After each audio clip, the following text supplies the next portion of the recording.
Hello, my name is Balraj, and I will be talking about the Easter celebration and important information on how foods and traditions came with it. When discussing Easter, it is important to first understand how and when the celebration started. Easter is a Christian celebration and has pagan roots. It started in Germany, and it was first a pagan festival but later turned into a Christian celebration honoring the resurrection of Jesus. The iconic rabbit and eggs are symbolic of new life. Symbolism is present in almost everything in Easter, but especially in the traditional foods. Here I have two examples of symbolism in traditional Easter foods. Firstly, I have lamb. Lamb is traditionally eaten during Easter feast.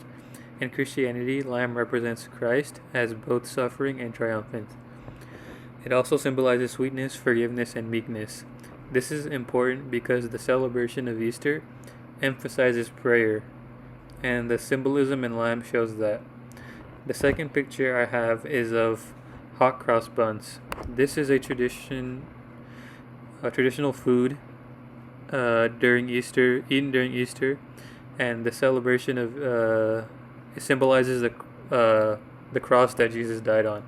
Symbolism is very important in Easter because, in one way or another, the symbolism always relates to the resurrection of Jesus, which is the main reason for celebrating Easter. These foods all share a common symbolism, which is Jesus Christ and the resurrection.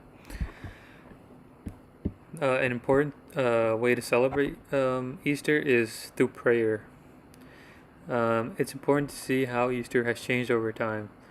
Nowadays, anyone who can celebrate Easter, especially in America. Even if you aren't Christian, you may have once in your childhood participated in an Easter egg hunt at school. However, most people might not realize the actual meaning of Easter. At first, Easter was all about prayer and commemorating the resurrection of Jesus. It is interesting to see how Easter celebrations have changed over time. Now, the more typical celebration might be an Easter egg hunt, as I explained earlier. But it is important to realize the traditions that were brought by German immigrants to America, such as the egg and Easter bunny. Another important topic to know is how Easter is celebrated, and that is through a feast. These feasts incorporate traditional and symbolic Easter foods, which I discussed earlier. This concludes my presentation. Thank you for listening.